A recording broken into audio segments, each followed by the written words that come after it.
All right, thanks so much. Thanks for you who stuck around, who are here. We appreciate it.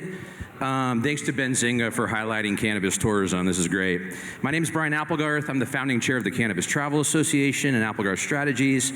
I have an agency specialized in cannabis and hemp tourism consulting and marketing services, and I lead the task force for the California Travel Association, Destinations International. Today's discussion marks a defining moment for both the travel and cannabis industries as they intersect in ways that hold transformative potential. To set the table, let's start with the audience data. Research shows that the cannabis travel audience includes around 72 million Americans across 3 different personas: the canna-curious traveler, the canna-wellness traveler, and the cannabis connoisseur. 24% of the cannabis travel audience in the US do not identify as cannabis consumers.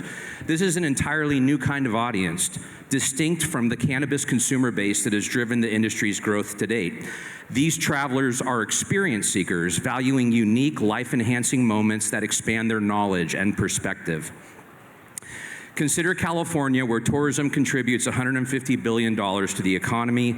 The state's tourism ecosystem now includes cannabis events, lounges, cafes that not only sell cannabis, but also integrate food, beverage, and entertainment tickets. This is not about quick sales or discounts.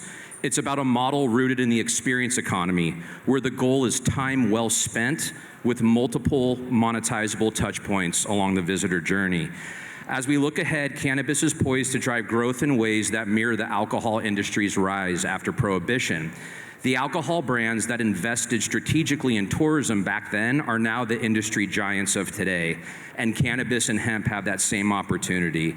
Today's panel brings together experts, each with a unique orientation. Let's go ahead and do a quick intro of your name, your role, and how you orientate toward this conversation, starting with Scott. Thank you, Brian. I'm Scott Schmidt. I'm Executive Director of Emerald Village, West Hollywood. We are perhaps the first and only cannabis tourism destination marketing organization, sanctioned, sponsored by our local city government in West Hollywood, California. Jared Kylo, 25 years a cannabis retailer, run a retail trade organization called the United Cannabis Business Association. We represent retailers throughout the state. We put a lot of state ballot initiatives in front of the legislator every year, and I am a retail owner of the Higher Path and Abide, both in Los Angeles and Napa County. And I'm identifying here as a retailer who tries to get as much data as possible and realizing that the tourist shopper is one of my most important customers. I'm Erin Wardy. I'm a founding board member of Travel Santa Ana here in Orange County, and I come with, admittedly, the least cannabis knowledge probably on this panel, but I have spent the last 25 years in a global agency representing some of the biggest names in travel like Hyatt and Hilton, as well as online travel agencies, everything from Travelocity to Hotwire, so I do know the travel and tourism industry and economy pretty well. Hello, everyone. I am Maha Huck. I am a retail and lounge consultant. Been working in the California cannabis industry since 2012. Worked with lounges since 2018 when West Hollywood opened their license application period, and worked for one of the winners of the license, an MSO who I helped open a lounge in Illinois and prepare for one in Vegas. So lounges are awesome, and retail is also great. So a nod to Jared. Soon to be retailer, owner operator in Santa Barbara. So yeah, keep out for that. All right, thank you. Thank you all for being here. Jared, this first question's for you. What are the key data sets currently driving the California cannabis tourism conversation and the data relevant to the experience economy and retail? And how should cannabis brands and businesses be thinking about the data and the insights to be able to inform strategy? I think in Los Angeles, if we look at where most of our revenue is coming from, we have about 30% of our customers that are coming in with passports. And we need to understand what that customer is really wanting. They probably don't want a dab rig and a blowtorch and a silicone pad, and they don't need all of that. So we can't really try to upsell them on things that aren't going to be in their best interest for smoking in their hotel room or taking a hike to, the Hollywood sign. So recognizing that is really important important from a retail standpoint because we want to qualify people pretty early. Retail in cannabis has about a 4 to 7 minute time period where our basket size is the highest. So we know we've got to get our information out there. And from a tourist standpoint, you do want to have an experience. So how do you create an experience in 7 minutes? Or how do you create an experience that can be more longevity outside of once they leave your dispensary? So knowing where they're going, knowing how they want to have an experience with cannabis, knowing that they're not just going to have a cannabis-only experience. They've come to a place to be a vacationer. They want to go to the Hollywood Bowl. They want to go for a hike. They want to go to Universal Studios. What are the products that we can give them to enhance that experience? I think the travel industry is seeing that cannabis does enhance that travel experience. It doesn't necessarily need to be the focus and the center point of that experience, and I think that's what we're trying to do in cannabis right now, especially as retailers, is understand that consumer a lot better. How much are they going to spend? They usually spend more money, but you're only going to see them once. So do you give them a free t-shirt in hopes that they come back? Do you waste that money? Or is that an investment in them taking that t-shirt back to their country and then utilizing that as word of mouth? We're all trying to figure out what that lowest cost is and what that basket size is going to be. And we all, even as brands, we have to make sure that our packaging is commensurate with the people you are trying to reach. That demographic is really important. Like I said, you're not going to give them a dab rig, but you might give them a vape pen with some live resin in it so they can have a flavorful, good experience. So that is where we need to do better to qualify that customer really early on in the process, and doing it by recognizing inside of our own POS system, we pass along certain like kind of clues and shortcuts for our bud tenders to know that this particular customer is from a foreign country, they don't live down the street. Then we start to change the way that we, kind of give the sales point to them. And so I think the important part for us is realizing that they spend more, they don't price compare shop, they come in, they want an experience, they want it now, and they want to get on with their life and their travel experience. And so you're not there to show them what the lowest price is and try to tell them what's going to happen with their loyalty points. Those are important parts to understand, but we also have to make sure that they feel comfortable and being able to utilize those products outside of just a confined experience. You are going to be in public. This is the way that you may want to dose yourself. And so I think we're doing a good job now of recognizing that consumer, recognizing they're a big part of our revenue, and that we need to support them as much as we can because they do spend more. Thank you, Jared. And I would argue with this kind of new era of cannabis lounges and cafes, Jared's talking about an amazing tourism service with context, with a destination, dosing cannabis and then with the lounge model, you can have somebody in lounge for 90 minutes. How are you unlocking different spends? And that is the experience economy that's layering on top of the products and services and even the commodities that already exist. The next question is for Aaron and Scott. These are more of a destination point of view. Let's start off with Aaron with Travel Santa Ana. How can California cannabis brands and businesses leverage a destination's unique story and assets to create a more enticing and memorable cannabis experience landscape that drives economic growth for the destination and the attraction itself? I think for the biggest opportunity that I'll speak on behalf of the city of Santa Ana because that's who I'm working with and who I represent. But I think the biggest opportunity really for the dispensaries is an education play. And I think it's both for the hotels as well as some of our other artists and artisans in the area. Restaurateurs, we've got artists, museums. I think the biggest part in adopting and engaging with your industry is having to educate them. They don't really know. Most of them are owned by the big brands, Hyatt, Hilton, and Marriott, and so there's naturally going to be a hesitation to want to play in this space. And I think the biggest opportunity is for the cities of ours and West Hollywood that have that, take a chance or take the time to come and educate them. Most of these hoteliers are also looking for other things that their guests can do outside of business or leisure travel, and so the fact that the city of Santa Ana has 25 plus dispensaries, we're always constantly looking for ways to collaborate with our partners to work on travel packages and different campaigns and offerings, city-sponsored events, and those are the ways to kind of certainly stretch your ad dollars. We certainly are approaching most of the city's travel and tourism with a paid media strategy, as well as insight-driven, meaning we know our traveler best, and sometimes it comes with a little bit of participation in the way of you guys, the retailers, in helping us kind of meet our traveler where they are. So a big thing for most of our hoteliers and restaurants too is customization, authenticity, personalization, something that you can bring in that differentiates yourself from that. And we're pushing heads and beds at the end of the night. So if there's an opportunity for them to come in for a festival, a concert, a sporting, build on top of that. And please work with your local destination marketing organization, because that's what we do. Santa Ana, we've spent a lot of time and money, both on our website, providing kind of safe cannabis travel. So we've age-gated a lot of that stuff in hopes that people come to explore and stay. And so I think that's kind of really where I think our greatest opportunity lays, Thanks, Aaron. Yeah, and with Scott, you have lounges that are literally an attraction. You have 4 different opportunities. It's a heads and beds. You have the Halloween event. Tell us a little bit of your perspective with Emerald Village. Well, yeah, so Emerald Village, West Hollywood, we have a benefit. We're in California, and around the world in the cannabis industry, California has so many natural advantages. Go to Amsterdam and Barcelona, there's a 50% premium for California weed. I don't know how they get it there, but I'm not going to ask any questions.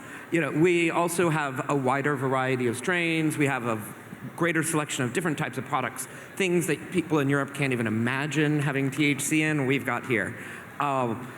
We're also safer because everything's been tested. All of those are natural advantages to market California to the tourists. West Hollywood, we have 15 times more cannabis businesses than Amsterdam per capita. We are doing 6.5 times more sales per capita than the rest of California. And we have these 6 lounges. And these 6 lounges, there's kind of 3 ways you can monetize it. It's not just selling the product, because if you're just selling the product in a lounge, you're gonna not be successful. All right, so you upsell the experience. So you can rent out devices, bongs, gravity bongs, hookah devices, think about beverages and other ways to consume edibles. Partner with a nearby restaurant, or open your own restaurant next door and have a catering license and deliver food into the lounge and create like that elevated experience. And then the third thing is the programming. In West Hollywood, we've got a big gay community. We've got drag shows. We've got bingo nights. We've got comedy nights. We've got movie nights. Watching college football games, Dodger games, all kinds of things to bring people in and experience things in a way that maybe they haven't before, because this doesn't exist anywhere else. Thanks, Scott. Maha, this next question is for you. Your lounge expertise and knowledge is unique. As consumer expectations shift toward more experiential travel, how can cannabis and hemp brands and businesses, especially the lounges and cafes, stand out by offering high-value experiences that visitors will pay for? And what kind of strategies make a lounge or a cafe travel-worthy? Right. So cannabis businesses have the unique opportunity to tap into the allure of the California dream that resonates with so many tourists that come here. And to top that off, we have Cali weed. There is no other weed like Cali weed. Am I biased here? I don't think so. I think we all love Cali weed. Some people go to Amsterdam and they're requesting California strains. We have that opportunity to show how those particular to California cultivars are grown. We are a very unique state where we have sprawling outdoor grows and precision-specific indoor grows. We can showcase that. We can demystify the process of these products by welcoming tourists, visitors behind the scenes. We can do that here. Other states, not like us. So California Dream, tie that with Cali weed. There's so many songs about California weed.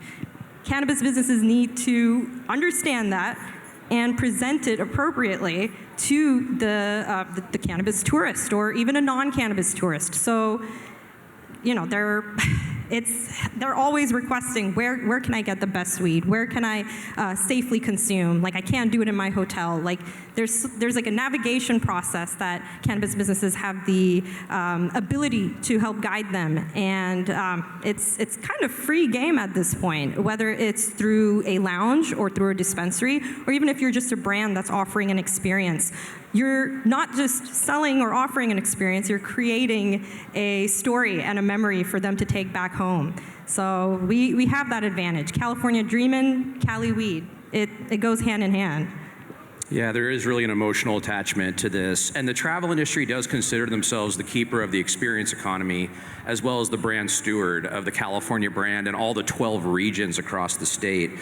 It's largely based in marketing, so let's go a little bit deeper on the marketing side. Jared, when it comes to brand and retail marketing for tourism, how should the audience be thinking about this and what's working?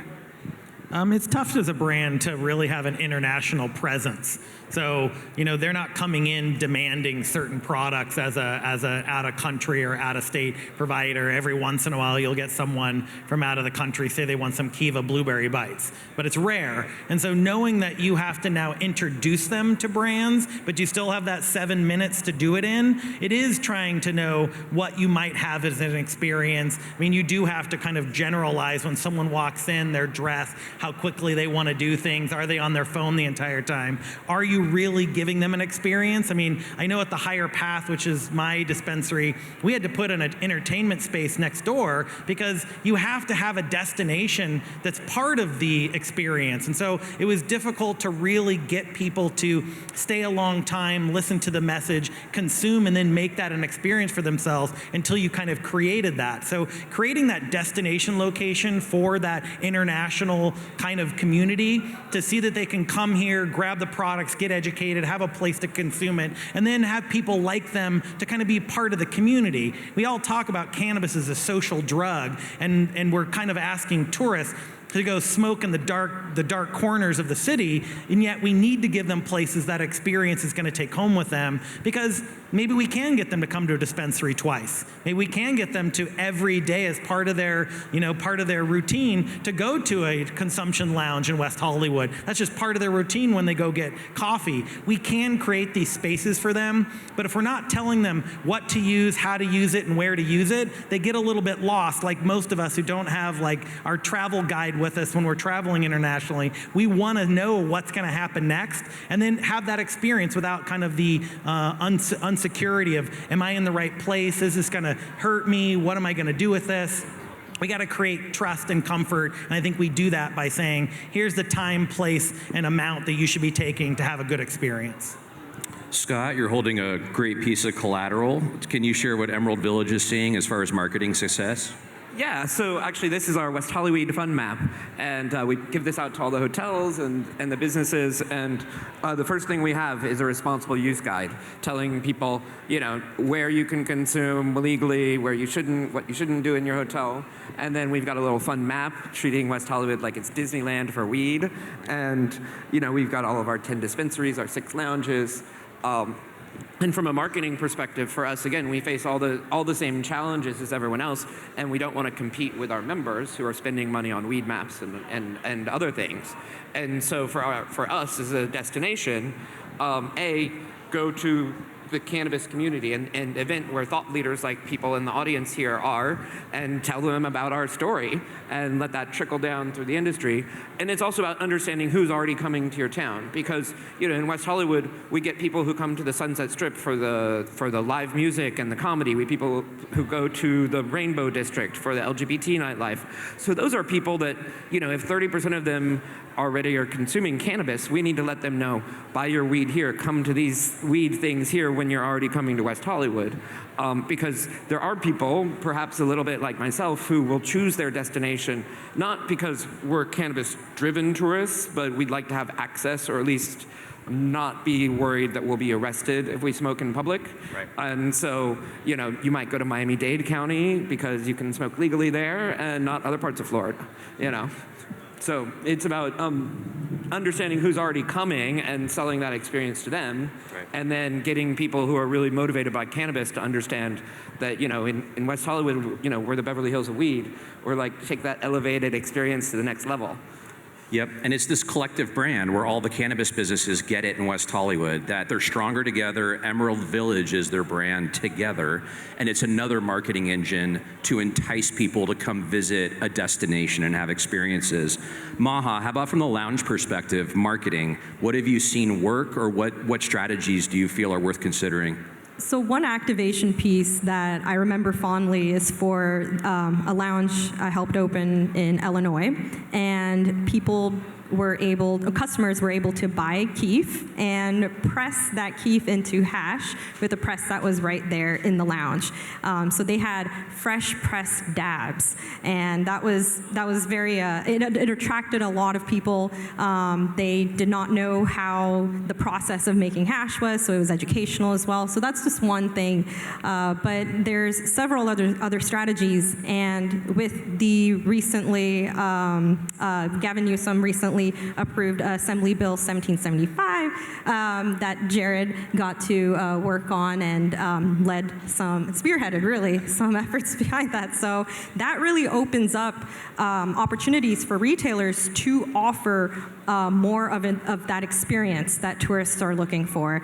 And it's the cafe bill. So are we all going to default to this cafe setup? I don't think so. And I think that's a marketing strategy. Are we just a cafe?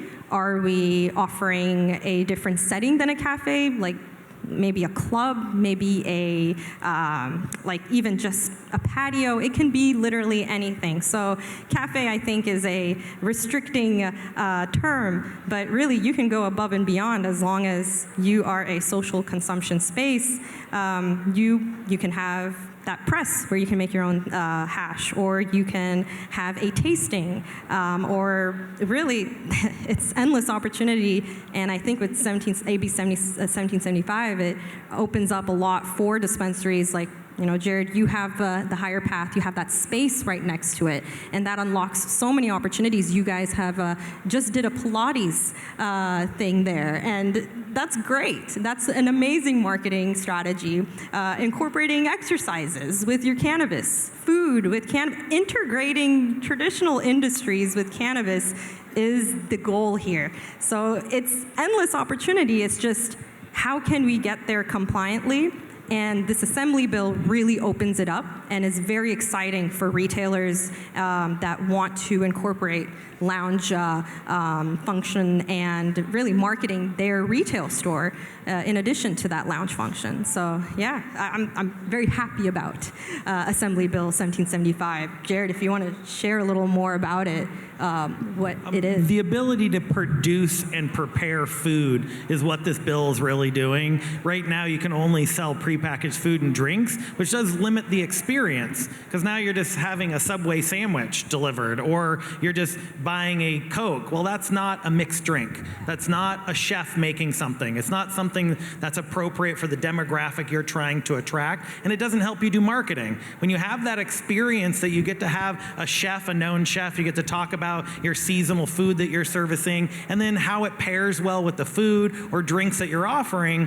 All those things is where we as a group in this marketing kind of side is telling the tourist that there's all these other opportunities that cannabis can enhance your experience. It doesn't have to be the central focus point of your experience. And there's so many events going on that are like not in the license setting, private events, focused really on industry people and not so much tourists. But if we can replicate what type of events, marketing, activations, and initiatives we are offering to industry folks, and we showcase that to tourists, oh man, that would be a hit. And I know Scott's making efforts on that end, where you did a licensed event, the Emerald Village Halloween. I was there, and it was great. But yeah, there's a lot of hoops to go through for compliance. And yeah, Yeah, just to build on that, because I do think taking it back to the very boring corporate giants that we have to get through, but I do think the reality is we look at this under a multi-sensory. That's sort of the board's way of saying, yeah, we got to figure out how to innovate some of these corporate hotels, because the reality is they're looking for very much the same thing you all are for. And so I do think, not to go back to the education of it, but when we're starting to look at a partnership with the dispensaries, or in reverse, the partnerships or the dispensaries are looking at, like, hey, the local Bowers Museum is putting on an entire, festival or a campaign on a certain, the theme or topic. It's a way to kind of attract a new user and an introductory user. There are a lot of users, especially in our market, travel, tourism, and hospitality. They're very elementary. They're not savvy with fresh pressed dab. I don't even know what the hell that is, so I'll show you. Yeah, I'll have to spin that a little bit in the boardroom. But I think there's such an opportunity, again, to start small, give them a reason to come, to stay, and to play. And if that's an overnight, great. If it's a fact that Santa Ana is selling out a dental convention, there's going to be 2,500 dentists in the area. The thought is, okay, what are we doing? How are we attracting and educating and elevating what we have to offer? So, yes, I look at it on a different lens, and I learn so much from these guys about maybe how we make this a little bit more inviting. Yep, please. Yeah, and you know what, I think we're leaving out the dispensary side of the tourism, and dispensaries can compete on price, and they're going to lose, right? You've got to set yourself apart by that experience and the hospitality. So in West Hollywood, again, 10 dispensaries for 35,000 people, right? How does anyone compete in that market? Well, you've got the Woods that has the sun-grown, clean flower, which is a real core part of their business. You've got the Artistry, which has an art gallery inside of their dispensary. You've got Calma, which is a female-forward, that has all types of, female-oriented products like bath bombs and lubricants, and all kinds of suppositories and all kinds of those things. All right. Health and wellness. Yes, health and wellness. Just leave it at that. And so, you distinguish yourself, and you can charge a premium if you're focused on that, on targeting your market, and you can do that with the exact same products as everyone else. Yep. Absolutely, knowing your differentiators. And the cannabis travel audience has been being measured by the travel industry at the national level in the US since 2019. One of the interesting data points that we've been tracking is the connectivity and the dotted line to arts and culture, culinary, as well as nature experiences. And that connective tissue continues to grow and be understood by this cannabis travel audience. Let's go down the row real quick and give one takeaway for the audience, what you would recommend they think about as they leave this session. Yeah, think about it from the perspective of the tourist. So if you're a lounge or a dispensary, what are your top selling points? If you're a brand, think about tourists don't travel with scissors, okay? And so if your brand requires scissors to open the packaging, it's not a good tourist experience. So think about it from the tourist perspective first and design the experience around that. Great. I think to be able to attract the tourist in a lot of other ways, because if they're just Google searching dispensary, then maybe all they do want is weed. But if they're Google searching comedy show, and all of a sudden your comedy show that has a weed-centric part of it, you get a different audience that maybe just wanted to see comedy, but now that it's a 2-joint minimum comedy show, now they want to go to that weed show, where before they just would have gone to the comedy store downtown, but now they're coming to your destination. Know that, and make sure that you get as much SEO words out there to capture all of those different customers, because they may just want a cannabis enhancement to their experience. I'd say probably the best advice I would give or is just maybe taking a look at your audience or those that are elementary to the approach and to the industry, and allow them to come in with, little to any intimidation, because it is intimidating for those that don't necessarily know the process, the industry, or the people in it, and go forth with maybe an education first approach to it, because I do think there are a lot of converts out there, and it's just a matter of making them feel comfortable and at home. Cali weed is globally famous, and we can unlock its potential to really bring in the tourists. Sell California Dreamin', but also sell Cali weed. They go hand in hand. We've got a lot of work to do, but we have the most unique potential out of every other state in this country. I'm not saying this just as a Californian. If you are working in the California cannabis industry, you have gone through a lot if you've been in it for a couple of years, but we have a lot more to look forward to that is in no other state. I would even say country. People are coming here for Cali weed, and we really need to appreciate that. Yeah, and I would say understand the marketing layers from the destination marketing organization level down to the attraction or the lounge or the retail shop, and how are the brands integrated within the experiences. Last and most importantly, cannabis is a travel trend based in wellness and well-being, with one leg in medical and one leg in leisure. It does include events as well, but let's not forget that this plant is an ancient medicine plant, and let's build the experience economy to reflect that. Thank you guys for being here. Appreciate it. Thank you.